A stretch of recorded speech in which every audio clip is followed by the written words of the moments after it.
உங்களோட monthly medicines with 20% discount and free டெலிவரியோட வாங்கணும்னா உடனே சக்தி ஃபார்ம் ஆப்பை டவுன்லோட் பண்ணுங்க. புதுச்சேரியின் புதிய அமைச்சராக காரைக்கால் வடக்கு தொகுதி எம்எல்ஏ திருமுருகனுக்கு துணைநிலை ஆளுநர் தமிழிசை சவுந்தரராஜன் பதவி பிரமாணம் செய்து வருகிறார். அந்த நேரடி காட்சிகளை பார்க்கலாம். நான் கடவுளின் பெயரால் உறுதி கூறுவதாவது திருமுருகன் எனும் நான் கடவுளின் பெயரால் உறுதி கூறுவதாவது நான் சட்டப்படி ஏற்படுத்தப்பட்ட இந்திய அரசியலமைப்பின் பேரில் உண்மையான நம்பிக்கையும் பற்றுறுதியும் கொண்டிருப்பேன். இந்தியாவின் இறையாண்மையையும் ஒருமைப்பாட்டையும் பேணி போற்றுவேன். இந்திய ஒன்றியத்தின் புதுச்சேரி ஆட்சி பரப்பின் அமைச்சர் என்ற வகையில் என்னுடைய கடமைகளை உண்மையாகவும் மனச்சான்றின்படியும் ஆற்றுவேன். அரசியல் அமைப்பிற்கும் சட்டத்திற்கும் இணங்க எத்திரத்தவர்க்கும் அச்சமோ அணுக்கமோ இன்றியும்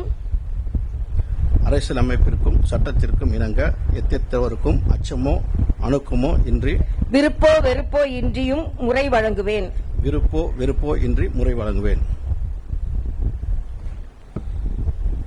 அமைச்சர் குழுவின் உறுப்பினர் மறைகாப்பு உறுதிமொழி படிவம் எனும் நான் கடவுளின் பெயரால் உறுதி கூறுவதாவது திருமுருகன் எனும் நான் கடவுளின் பெயரால் உறுதி கூறுவதாவது நான் நேர்முகமாகவோ அல்லது மறைமுகமாகவோ ஒருவருக்கோ அல்லது பலருக்கோ இந்திய ஒன்றியத்தின் புதுச்சேரி ஆட்சி பரப்பின் அமைச்சர் என்ற முறையில் என் கவனத்திற்கு கொண்டு வரப்படும் அல்லது எனக்கு தெரிய வரும் எந்த செய்தியையும் மேற்கூறிய அமைச்சர் என்ற வகையில் என்னுடைய கடமைகளை முறையாக ஆற்றுவதற்கு தேவைப்பட்டாலன்றி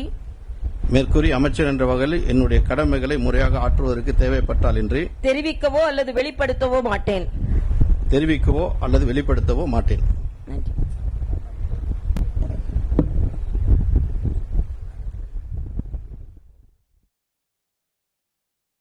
இது குறித்தான கூடுதல் தகவல்களோடு இணைகிறார் நமது செய்தியாளர் எழில்குமார். வணக்கம் எழில்குமார். இந்த பதவி பிரமாணம் நிகழ்ச்சியில் யாரெல்லாம் பங்கேற்றிருக்கிறார்கள், விவரங்கள் என்ன? புதுச்சேரியில் அமைச்சராக இருந்த சந்திர பிரியங்கா கடந்த அக்டோபர் மாதம் அமைச்சர் பதவியிலிருந்து நீக்கப்பட்டார். தொடர்ச்சியாக இதனால் வரை அவரது அமைச்சர் பதவியானது நிரப்பப்படாமல் இருந்தது.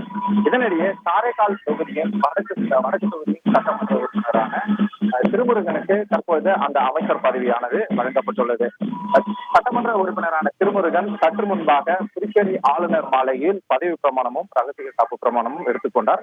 அவருக்கு துணைநிலை ஆளுநர் ரகசிய காப்பு பிரமாணமும் பதவி பிரமாணமும் செய்து வைத்தார்.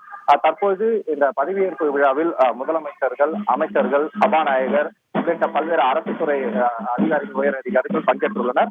தற்பொழுது புதிய அமைச்சராக திருமுருகன் பதவியேற்றுக் கொண்டுள்ளார். புதுச்சேரியில் ஒட்டுமொத்தமாக 5 அமைச்சர்கள் உள்ளனர். ஏற்கனவே 4 அமைச்சர்கள், அதாவது சந்திர பிரியங்கா நீக்கப்பட்ட நிலையில் 4 அமைச்சர்கள் இருந்த நிலையில் தற்பொழுது 5வது புதிய அமைச்சராக திருமுருகன் பதவியேற்றுள்ளது குறிப்பிடத்தக்கது. உங்கள் முழு விவரங்களுக்கு நன்றி எழில்குமார். உங்களோட monthly medicines with 20% discount and free டெலிவரியோட வாங்கணும்னா உடனே சக்தி ஃபார்ம் ஆப்பை டவுன்லோட் பண்ணுங்க.